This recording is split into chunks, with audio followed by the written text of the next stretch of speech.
if you want to start using AI, but you feel overwhelmed by all the different tools, then stick around because I'm going to show you the exact ones to focus on to get ahead before 2026. But if you see me use any prompts in this video, then it's likely in my mega prompt chest. You can see we've got a few people in here at the moment. This thing's got nearly 100 prompts in here, from marketing to business to even building out your own Chrome extensions. There's a link in the description below where you can get all of these prompts for free. Apparently only 4% of ChatGPT users actually have a paid account, which is pretty shocking because you can't learn the power of even these basic tools if you're just dabbling writing emails in the free tier. ChatGPT, Claude, Perplexity, or Gemini, these are all the baseline LLMs, the large language models that are going to fuel the rest of your work with AI. ChatGPT is a great all-rounder that does a bit of everything really well, whereas Claude is very similar to ChatGPT, but particularly excels in coding, analysis, and copywriting. Perplexity is more of a research-based program,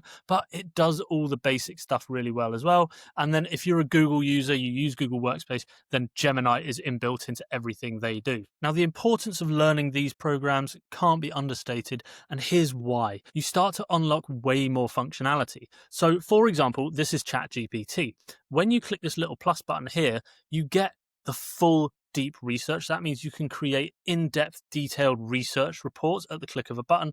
You get image generation that isn't limited. You get to use its agent mode, which actually is able to perform tasks around the internet on your behalf. But the real power comes in this section, which is GPTs and projects. Now, when you open projects in ChatGPT, or you've got the same thing in Claude and Perplexity has Perplexity Spaces, you're able to train your AI model more. So, for example, in my Claude projects, I have folders set up for all of my different clients and projects I work on. So, for example, I've got a YouTube consultant here, and this is specifically set up, one, to hold all of my work that I do on YouTube. So every video I make, you can see I've got a chat running that's helped me come up with ideas, help me script, help me build my outline along the way. Plus, you've got its project knowledge. Now, I've only used 4% of the project knowledge capacity here on Claude, but you can see here I've loaded it with so much information that it can always reference in this chat that wouldn't be available anywhere else. So I've got the context about my business for AI consulting and my SEO work. I've got my favorite YouTube titles and my title frameworks. I've got my introductions, my hooks. So when I would ask it something like, what are my top title frameworks? You can see here that it'll actually, based on the documents and business context that I've given in its project knowledge, it comes up with the answers of my favorite frameworks. So your first job is to pick one of these base level LLMs and learn how to use it. Next, to be honest, I wouldn't have included this set of tools so high up on the urgency to learn them, except for a massive announcement from OpenAI yesterday. And it completely changes the landscape because now everyone, no matter how techie you are, can actually start building automations, AI automations that run while you sleep. OpenAI announced their Agent Builder, and this is a direct competitor to platforms like Gumloop, Make.com, NA10, Zapier, which all allow AI agents to work on their own with automated workflows. So, for example, you can see here that there's a customer service agent that has been built in OpenAI. And although these look quite technical, they're actually quite simple to understand. Each of these little nodes is a different step in the workflow. They're each performing a different task, whether it's moving data from one bit of a workflow to another, or actually having an AI brain in there making decisions or generating and creating content and information. Now, if you want a really user-friendly way to get started with this sort of stuff, Gumloop is the best place to go. It allows you to just jump into this chat window and start actually building just in a conversational manner. So you can see here, we could create a weekly AI report for all mentions of my brand on Reddit, and actually it will use an AI agent to build your AI agent workflow.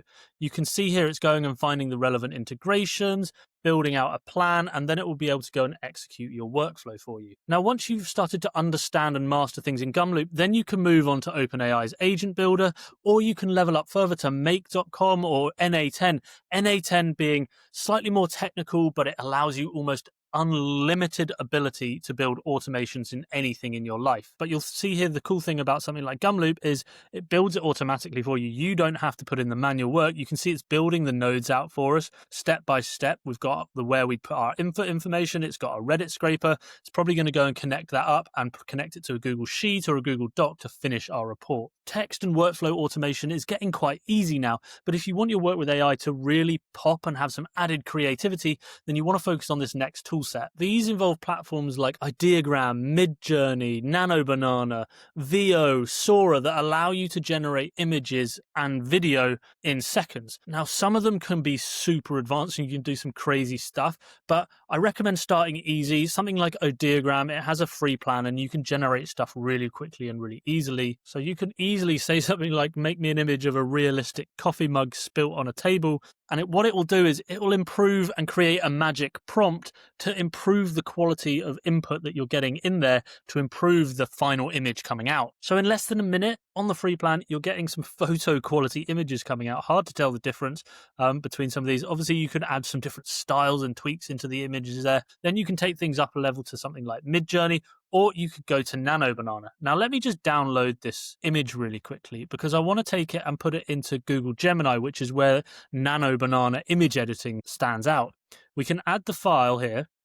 We'll just upload that file we generated, and we can start actually editing this image. So we could ask it to turn the coffee cup black, and in a second, it creates a black coffee cup. So if you've ever struggled editing images or just tweaking something, removing a background, getting used to using this NanoBanana within Google Gemini is a massive, massive step forward. Or you've got Sora, which is from OpenAI, which has been making a lot of waves recently. You can see here some of the crazy videos people have been making. This elephant that's swimming like a whale, this little hamster, or is that a guinea pig, having a little cocktail hour in the swimming pool.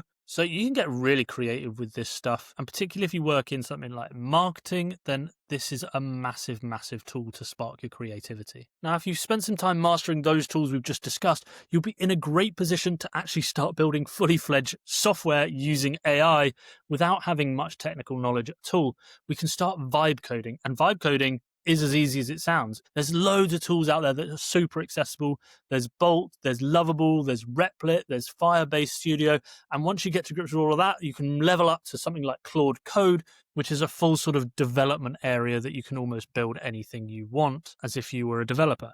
But we're going to stick with something simple and use a platform like Bolt. We could even just start with a really, really rough prompt and say something like, I want to build a web app that is an SEO ROI forecaster to use with clients in my sales process. Instantly goes off and starts planning, designing, and coding this app that I'll be able to plug straight into my business. And I'm not even kidding when I say in less than 4 minutes, maybe even 3 minutes, it's actually built us the outline of our app and published it to a domain where I can start using it. So it's actually a fully functioning calculating forecasting app that we can start using.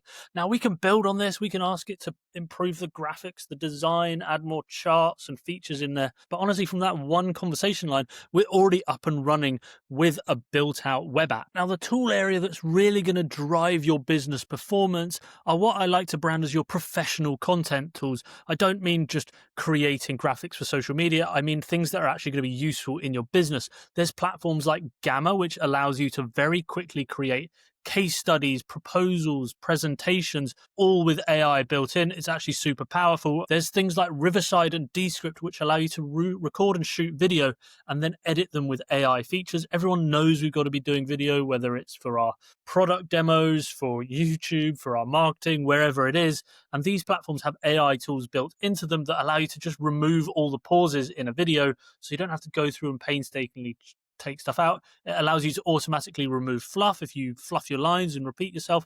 Plus, they've got co-creators in there that you can ask it to write Instagram captions, create LinkedIn posts, everything in here. You can even edit by text as well, just like that. Not providing video content is really inexcusable now. Napkin AI is pretty cool for turning documents into sort of explainer images and graphs. We can highlight a bit of text here, hit this little electric icon button, and it's going to build some complementing graphics for our article, which is actually cool. If it's training documents, blog content, overlays for stuff, Napkin AI is awesome. 11 Labs is voice, so you can do text to voice. You can even clone your own voice to use as overlay. So you can write a script, have this clone your voice and have it sound like you're overlay or over talking a video. Plus, it's not just a creative platform, it actually allows you to build and manage AI agents, such as customer support agents that can actually do calls for you, mindless coaches, sales agents, everything in there. Awesome. And then Canva AI, we all know Canva, it has AI in it now. You can just ask it to build whatever you want, so it can design stuff for you. So there you have it. Those are the core AI tools you need to be focusing on before 2026. The basic AI LLM power tools, your ChatGPTs, your Claudes. Then moving on to things like your automation tools, starting to understand how things like Gumloop work, so you can actually automate processes in your work, adding image and video into things to bring things to life, vibe coding whole apps for your business, and integrating other apps into the business stack for creating content and automating every area of your business to gain massive leverage in everything you do. And if you want to understand which LLM you should get started with, watch this video right here for a full rundown.